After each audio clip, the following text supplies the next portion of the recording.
جو posting transfer شروع کی گئی ہے نگران حکومت کی طرف سے، تو ہم سمجھتے ہیں کہ یہ جو ان کا ڈومین ہے،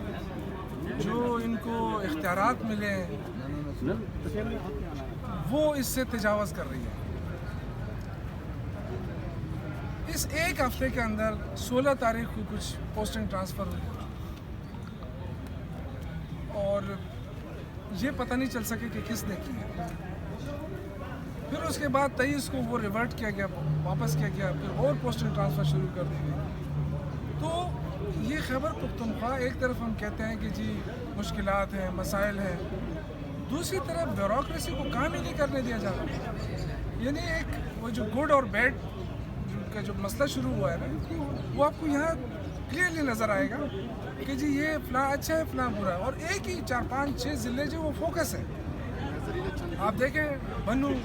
لکی مروت، کوہاڑ، یہاں جو آفیسر تھے ان سب کی ٹرانسفر پوسٹنگ شروع کر دی۔ تو نگران حکومت جو آتی ہے نا، وہ الیکشن کرانے کے لیے آتی ہے۔ نگران حکومت جو ہے وہ تمام پارٹیوں کے بیچ میں ایک توازن رکھتی ہے، بیلنس رکھ کر چلتی ہے، وہ کبھی پارٹی نہیں بنتی ہے۔ خیبر پختونخوا کی نگران حکومت نگران نہیں رہی ہے، بلکہ پی ڈی ایم کی حکومت نظر آ رہی ہے، کیونکہ سارے کے سارے ایک مخصوص چند لوگ ہیں، وہ پوسٹنگ ٹرانسفر سب میں ان کی مداخلت ہے۔ اور گورنر ہاؤس، یعنی آپ دیکھیں کہ وہ صرف ایک آئینی ادارہ ہوتا ہے گورنر ہاؤس کا، جو کہتے ہیں کہ صدر کے پاس اختیار نہیں ہے۔ تو صدر کے پاس اگر اختیار نہیں ہے تو گورنر کے پاس کون سے اختیارات ہیں؟ لیکن ساری حکومت وہاں سے چلائی جا رہی ہے، اور نگران وزیر اعلیٰ کو بے بس کر دیا گیا ہے، ان کو یرغمال بنا لیا گیا ہے۔ اور آپ دیکھیں کہ جمہوری سسٹم کے اندر وزیر اعلیٰ ہاؤس ایڈمنسٹریٹو پاور وزیر اعلیٰ کے پاس ہونا چاہیے، لیکن یہاں پہ جو ہے وہ کچھ اور ہمیں نظر آ رہا ہے، جس سے ہم سمجھتے ہیں اور ہمیں سخت تشویش ہے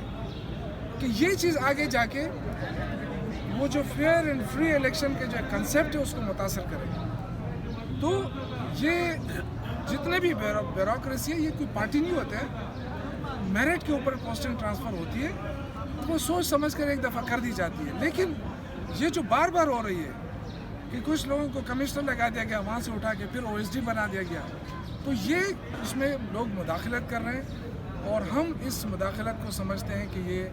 زیادتی ہو رہی ہے، بیوروکریسی کے ساتھ بھی زیادتی ہو رہی ہے، صوبے کے ساتھ بھی زیادتی ہو رہی ہے۔ یہ صوبہ پہلے سے ہی دہشت گردی کا شکار صوبہ رہا ہے، اور یہاں آلریڈی جو گورنر بیٹھا ہوا ہے پی ڈی ایم کا، وہ مسلسل یعنی وائلیشن ہو رہی ہے آئین کی، کہ الیکشن کی ڈیٹ ہی نہیں دے رہے، اور اس کی وجہ سے مسلسل آئین کی وائلیشن ہو رہی ہے، تشویش پائی جا رہی ہے، عوام مشکلات کا شکار ہے، مہنگائی عروج پر ہے، لوگ نہیں افورڈ کر سکتے۔ یہ جو جیل بھرو تحریک ہے نا، یہ تو ہم نے شروع کی ہے، لیکن کچھ دنوں بعد لوگ خود سڑکوں پہ آئیں گے، اس کا کیا بنے گا؟ تو مشکلات ہیں لوگوں کو، اور ان مشکلات میں مزید مشکلات پیدا نہ کی جائے۔ جو آئینی اختیار ہے نگران کے پاس وہ کرے، آئین سے تجاوز نہ کرے۔ بالکل اس وقت ایسا لگ رہا ہے جیسے آئین یہ مانتے ہی نہیں ہے، اپنی مرضی سے یہ کر رہے ہیں، جس کی مرضی ہے اس کی پوسٹنگ ٹرانسفر راتوں رات ہو جاتی ہے۔ تو یہ جو چیز ہے، ہم اس صوبے کے لوگ ہیں، ہم نے حکومت توڑی ہے، ہم نے اسمبلیاں توڑی ہیں،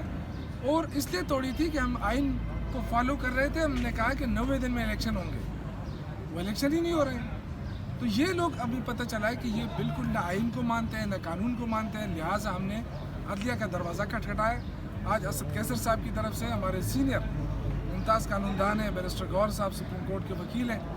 آج ان کی توسط سے وہ ریٹ پٹیشن دائر کر دی گئی ہے۔ میں ان سے بھی درخواست کروں گا کہ یہ ان کے اس پٹیشن کے حوالے سے بھی آپ سے کچھ بات کر لیں۔ پاکستان تحریک انصاف کے بحاف سے اسد کیسر صاحب سابقہ اسپیکر کے بحاف سے ہم نے ایک پٹیشن فائل کی ہے۔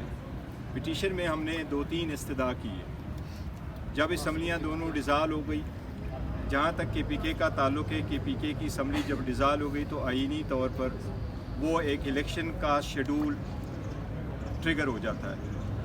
اب اس کی لائٹ میں 18 تاریخ سے جنوری سے اسمبلی ڈیزالو ہے، اس کی لائٹ میں الیکشن کمیشن نے 22 جنوری کو نوٹیفیکیشن ایشو کیا اور اس میں ساری جو ہائر پوسٹنگ ہے اور ٹرانسفر ہے اس پہ ایک بین لگا ہے۔ اس کے ساتھ ساتھ یہ ہے کہ الیکشن کی جو ایکٹ ہے سیکشن 230، اس میں پہلے سپریم کورٹ نے ایک کیس دیا تھا کہ نگران حکومت جب آئے گی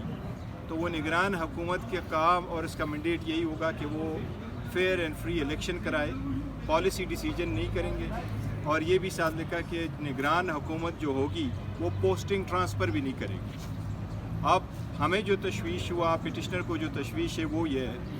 کہ 16 تاریخ کو ایک نوٹیفیکیشن جاری ہو جاتی ہے اور اس میں سے 48 پوسٹنگ ٹرانسفر ہوئی، 23 تاریخ کو ایک اور نوٹیفیکیشن آ جاتا ہے اور اس میں سے 12 پوسٹنگ اینڈ ٹرانسفر ہوئی۔ اس کا مطلب ہے کہ ایک ویک کے اندر 60 پوسٹ اینڈ ٹرانسفر ہوئی ہے صبح کے اندر، اور یہ پوسٹنگ ٹرانسفر کوئی اسکول کے ٹیچرز وغیرہ کے نہیں ہے جس کا بھی ہم احترام کرتے ہیں، بٹ یہ وہ ہائر پوسٹ تھے جو سارا اسکیل 19 اور 20 کے ہیں۔ لہٰذا یہ اقدام سپریم کورٹ نے بھی ابھی ریسنٹلی ہولڈ کر دیا تھا کہ نہ صرف یہ کہ الیکشن کمیشن کے بغیر کی اجازت کے بغیر بھی یہ ٹرانسفر نہیں ہو سکتی، لیکن سپریم کورٹ نے یہ بھی ہولڈ کیا کہ الیکشن کمیشن اورلی بھی ڈائریکشن نہیں دے سکتی، چیف الیکشن کمشنر آنے زون بھی نہیں کر سکتا، اگر کرنا ہے تو الیکشن کمیشن نے کرنا ہے۔ ہم نے 2 پوائنٹ اٹھائے ہوئے، ایک یہ کہ جب تک یہ نوٹیفیکیشن ان ایگزسٹنس ہو تب تک یہ پوسٹنگ ٹرانسفر نہیں ہو سکتی۔ سیکنڈ ہمارا یہ کہنا ہے کہ اگر نگران حکومت ہے تو نگران حکومت کے ہوتے ہوئے اگر الیکشن کمیشن کا نوٹیفیکیشن نہ بھی ہو تو آئین اور قانون کے مطابق، الیکشن لا کے مطابق، سپریم کورٹ کے ججمنٹ کے مطابق نگران حکومت کو اس قدر ہائی لیول کی اور اتنی زیادہ تعداد میں پوسٹنگ ٹرانسفر کی اجازت نہیں۔ اس غیر قانونی اقدام کو دونوں کو ہم نے اس عدالت میں چیلنج کر لیا۔ آج ایمرجنسی میں ہم نے پٹیشن فائل کی ہے، امید ہے انشاءاللہ تعالیٰ اس کی سنوائی نیکسٹ ویک ہوگی، اور ہم امید ہے انشاءاللہ تعالیٰ عدالت ہمیں ریلیف دے گی۔